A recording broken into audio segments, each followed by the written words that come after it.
The next speaker is Karen Vasquez, and she's from the University of Texas, and she will tell us about novel mechanism of genetic instability in cancer. Karen, the floor is yours. Thank you. You can hear me, right? And see my yes. Okay. Well, yeah, thank you very much to the organizers for the invitation. It's really a pleasure to share some of our results with you today. And I'd also like to thank CR&NA and Mikesh because they've sort of given the background that places my talk in context. So what I'd like to tell you about today is how we have identified through many years of work a novel mechanism of genetic instability in cancer. And as was mentioned in the previous talks, yes, sequence is important, but it's more than sequence. And this is about structure, about naturally occurring DNA sequences that can form structures that lead to mutations and provide a signature. And I will share that with you. And they're implicated in cancer etiology. And let me share that today. But first, I would like to thank the people in the lab. The top photo is my lab pre-COVID, and this is our lab group since COVID. So we meet by Zoom as sort of how we're doing today. The main player in this work is Dr. Guliang Wang, who is shown here. I think some of you know Graham. We call him Graham. And he has really been the driving force in the work I'm about to share with you. So we know about BDNA, and Watson-Crick described this many years ago, but shortly after that, other structures were defined as well that do not conform to the Watson-Crick canonical BDNA helix depicted here. There are many, at least a dozen that have been characterized. You've heard of some of these, G4DNA, zDNA, hDNA, and so on. Today, I'm going to focus on our work on hDNA and zDNA. We do know from our work and others that non-BDNA forming sequences are implicated in human disease, particularly in cancer. And that includes G4DNA, hDNA, zDNA, and cruciform DNA that I'll tell you about today. I won't tell you about our work with cruciforms, but about these two. And then also in many neurological disorders, disorders of triplet repeat diseases, for example, Friedreich's ataxia, Fragile X, and so on, that are thought to be the result of hairpins forming loops causing expansion or deletion in those regions.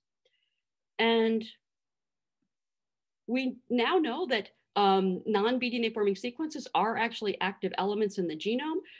hDNA, for example, and zDNA sequences occur frequently in promoters, exons, and transcription initiation sites, which suggests that they can regulate transcription.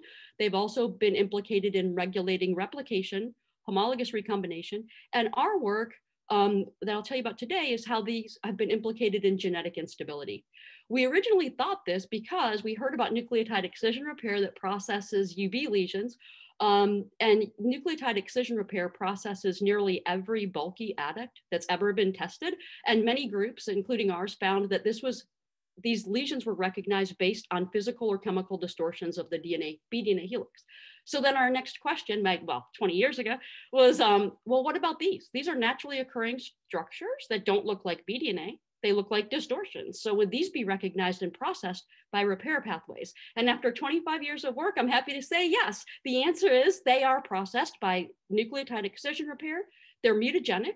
But interestingly, I'll tell you a short story today about how these are not processed in the same way or by the same repair proteins. So the first question we asked is for pathophysiological relevance, do non-BDNA forming sequences co-localize with DNA breakage hotspots in human cancer genomes? And the answer is yes. And I'll just go through this quickly, but we used the COSMIC database that you heard about from Serena already. And we looked at about 20,000 individual patient tumors for translocation breakpoints. And a translocation, as you know, is when one chromosome combines with another in an aberrant way. And then the breakpoint we would call this, like between the pink and green here. Can you see my arrow? Yes. Okay, yes. good. So that would be on this graph, then this right here would be the 0 point. So that's where the translocation breaks and then recombines, where that occurs. And what you can see is in red, the red line, this is the running average of this is hDNA and zDNA, and I'll tell you more about those structures in a second.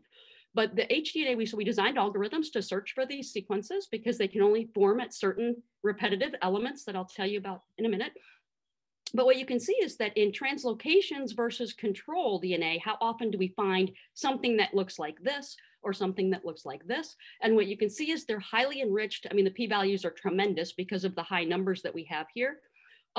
They're highly enriched at translocation breakpoints in human cancer genomes. And particularly with zDNA, you can see it sort of peaks right at the breakpoint. So this then implicates these structures, these structure forming sequences in the translocations and in cancer etiology. So we looked at this, for example, I'll tell you about an hdNA forming sequence that's at a breakpoint hotspot in Burkitt lymphoma.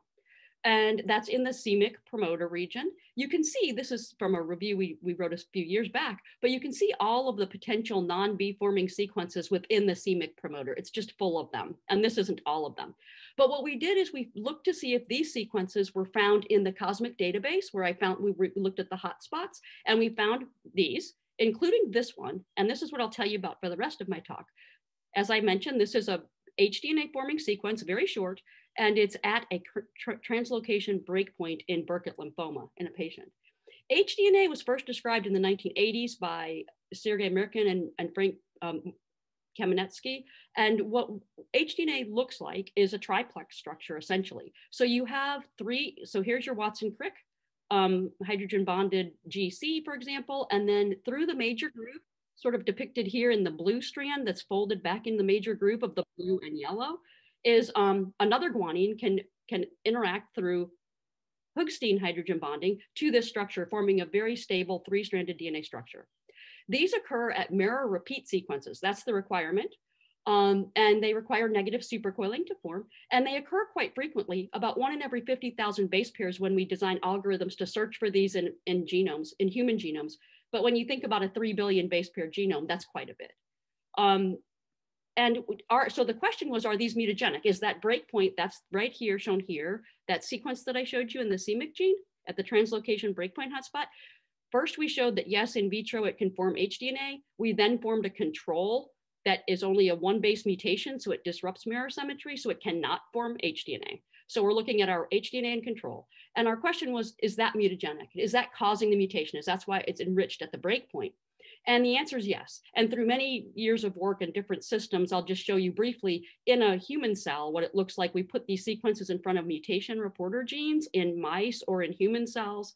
And what we found on mutation frequency shown on the y-axis here is that that single small 24 base sequence at the breakpoint hotspot shows 20-fold increased mutations in the absence of any DNA damage. This is just the structure itself.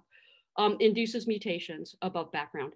When we looked at the mutations, this is interesting because we heard Serena talk about this. This is where the hdNA sequence is in red. I know this is hard to read. I'll just tell you, this is just to depict that 95% of the mutations that we found induced by hdNA were deletions. And the deletions, when we mapped the breakpoints, we showed microhomologies at the junctions. So this suggests that hdNA is being processed by enzymes that cleave it, lead to a double strand break, and then that double strand break is either translocated and forming translocations or causing large deletions that are processed by a microhomology mediated end joining process. We also see this in mice. We have a mouse model, and the only reason I mention that is we actually see more mutations in the mice than we do in human cells, which was surprising.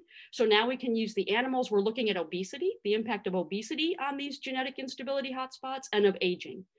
But let me talk about the mechanism. So just to summarize a lot of work in a short amount of time, we found that both hdNA and zDNA are mutagenic in mammalian cells, predominantly in the form of deletions. They can induce the formation of double strand breaks, and they can cause replication forks. They can cause transcription, and several proteins from several DNA mechanisms are involved in their processing. So let me tell you about that. Our overall model is that these structures are recognized, processed, leading to breaks, and then can lead to these deletions, recombination, and translocation, which implicates them in cancer. But then you say, well, why would these sequences exist? Wouldn't they all be mutated out? Well, we think that they actually have positive influence as well for evolution. And we actually recently published a paper with an evolutionary biologist showing that, in fact, zDNA does lead to evolution in the stickleback fish. So that's of interest. But today I'm talking about cancer. So what are the mechanisms involved in hdNA-induced mutagenesis? In order to address that, we first utilized a yeast screen. So that way we can put this is a yeast artificial chromosome where we put the human, that hdNA forming sequence, or a control bDNA forming sequence in front of a mutation reporter, the URA3 gene in yeast. Then we can simply screen this through knockout yeast cells, which we can just purchase an entire knockout pool of yeast. And what we're looking for is, we know that this should induce mutations, right, if in the wild type cell, but we're looking for a knockout, a deficient cell that changes. Either we see more or less mutation, because that would implicate it in the process. And we did find that. And interestingly, as I told you, we initially thought maybe nucleotide excision repair would process this because it's a bulky adduct. And in fact, that's what we found. So in yeast cells, this is just the mutation rate on the y-axis again. This is in wild type. Blue is control, red is hdNA. So again, in the absence of any exogenous damage, hdNA is mutagenic in yeast. And when we then put this through yeast that are deficient for RAD1 or RAD10, we see that we lose some of those mutations. That implicates RAD1, RAD10 complex in the mutagenic processing of the structure. Well, RAD1, RAD10 in yeast are the equivalent of the human ERCC1 XPF, which is a nucleotide excision repair nuclease that's required for nucleotide excision repair. So we also confirm this in human cells because we're interested in humans, not yeast. And we find the same result, where XPF, which is the same as this RAD1, RAD10 complex, is XPF ERCC1. We see the same reduction in mutation. We also see this reduction in the absence of XPA. XPA is a protein in the nucleotide excision repair pathway that's essential for functional nucleotide excision repair. So this suggested to us that it's not just this enzyme complex that's important, but the entire nucleotide excision repair pathway. So I show you that here and provide further evidence. Is this nucleotide excision repair dependent? And we did that by, I won't go through the details, this is a chromatin immunoprecipitation assay and what in the yeast strains. And what we found is that compared to control, hdNA at the hdNA site, RAD1 or XPF is highly enriched on that hdNA site compared to control by 32-fold. But now if we do this in a RAD14 delete strain, which is equivalent of XPA, so there's no functional nucleotide excision repair, that recruitment drops by 5-fold. So XPA facilitates the enrichment of XPF to the site. And I won't talk about FEN1. We have an interesting story there as well in the opposite way, where FEN1 helps to get rid of these mutagenic structures. But in any case, this suggests that functional nucleotide excision repair is required. So if that's true, can the NER nucleotide excision repair enzymes cleave hdNA? And the answer is yes. So the two nucleases, the structure-specific nucleases in nucleotide excision repair are ERCC1-XPF and XPG. I showed that here, where ERCC1-XPF cleaves on the 5' side and XPG on the 3' side. And so we used those purified enzymes on this hdNA substrate and found that by incubating purified proteins with substrates, running them on denaturing gels and looking for the breaks, we actually mapped the breaks to this site and to this site, this one by XPG, this one by XPF, which suggests that nucleotide excision repair can actually, in this case, lead to the formation of a double strand break. And that's how we believe that hdNA is being processed and leading to double strand breaks. So I think I just summarized that. So let me go on to the next summary. So what we think is that, as we heard about, chromatin is very important in structural components of DNA genetics and in mutation.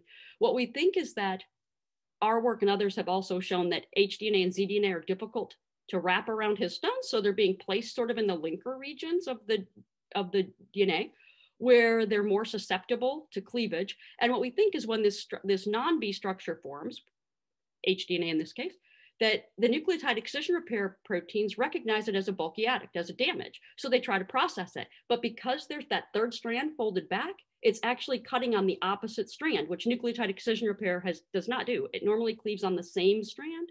In this case, it's cleaving on both, leading to a double strand break. That's a replication independent model. We've also have evidence that I don't have time to show you for a replication dependent model, where the hdNA structure can cause pausing of the replication fork, which then leads to replication fork collapse and double strand breaks. Okay, so that's really interesting, but is that the case for zDNA? So I told you zDNA we found is mutagenic as well in mice, in human cells, in yeast. Is nucleotide excision repair required for the mutagenic processing of zDNA? The answer is no, but let me just tell you a little bit about zDNA. This was first described by Gary Felsenfeld and Alexander Rich 3 years after Watson and Crick defined bDNA. zDNA is a left-handed, so here you can see bDNA, supposed to be bDNA. This is a junction with about 1 to 3 bases that are open, left unpaired. And then zDNA adopts a left-handed conformation and is elongated. So there are different types of proteins that would recognize this as well. also requires negative supercoiling. Cytosine methylation can stabilize this, it can facilitate the transition from B to Z, and it can stabilize Z. We have a story on that, but I don't have time to tell you about that today, but I can tell you cytosine methylation leads to more mutations by zDNA. zDNA occurs at alternating purine pyrimidine repeats. So for example, a CpG island is a perfect zDNA forming sequence. And they occur quite readily, about 1 in 3,000 base pairs in the human genome, so quite often. So when we, just to briefly summarize this quickly, when we looked at the same sort of process that we went through with htDNA, where we looked first through yeast and then through human cells and so on, what we found interestingly was that yes, we do see that ERCC1 XPF is important. So here again is mutation frequency. This is in human cells. This is the control. This is zDNA, the mutation frequencies you can see in the wild type cells. zDNA is very mutagenic on its own.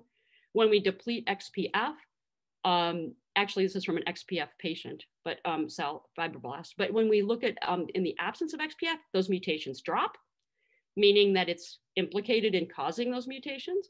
And then when we looked, but interestingly through the yeast screen, we found that mismatch repair proteins were implicated. And Serena, this is for you. Interestingly, MSH3 and MSH2 were implicated, but not MSH6 and not the other canonical mismatch repair proteins. So MLH1, PMS1, they did not have a role. This was simply MSH2-3 complex. And let me just, for those of you who aren't familiar with mismatch repair, MSH2-3 generally is, it's a complex that recognizes mismatches, but typically more like loops, whereas MSH2-6 complex is the canonical recognizing single mismatch-based mismatches. So again, only the MSH2-3 complex was required, not the rest of the pathway of the proteins. Same with nucleotide excision repair. Unlike htDNA, where remember we needed the whole pathway and we needed XPA, here for zDNA, only ERCC1 XPF is implicated. That led us to, and I just summarized that, but that led us to this model. And by a number of assays that I didn't share with you, I will tell you that we found that MSH2-3, as we put in the model here, so this is zDNA forming, MSH2-3 must be there first. They recruit ERCC1 XPF. Without MSH in an MSH2 deficient cell, we do not see cleavage of zDNA by ERCC1 XPF, and we do not see an enrichment of ERCC1 XPF at the site by chromatin immunoprecipitation assays. So MSH2 lands first, recognizes probably, remember I told you that zDNA has those 1 to 3 bases of unpaired region between the B and Z. When we modeled this anyway, we did find that MSH2-3 recognized that junction between Z and BDNA where there's a loop. And then once it's bound, it recruits ERCC1 XPF, which then cleaves zDNA, leading to the double strand breaks. And I think I'm just on time, so I'll summarize with this. I think it's really interesting that htDNA and zDNA are both mutagenic. They're almost equally mutagenic in mice, in human genome, cancer genomes. They define hotspots of mutation. So I would call these a signature and of mutation. But interestingly, they're processed in different ways. It leads to the same result in the end. But in zDNA, remember, it requires mismatch repair protein complex and nucleotide excision repair protein complex, but neither complete pathway. Whereas nucleotide excision repair, the entire pathway is required to process htDNA in a mutagenic fashion. And with that, I will stop and just again thank the members of the lab, former lab members, Albina Bacola, Junhua Zhao, and Jennifer McKinney, who also performed this work, Catherine Freudenreich at Tufts, who provided us with the yeast artificial chromosome system, and Rick Wood and Rick Finch, who provided us with purified proteins and human XPA cell lines and XPF and other cell lines. Thank you.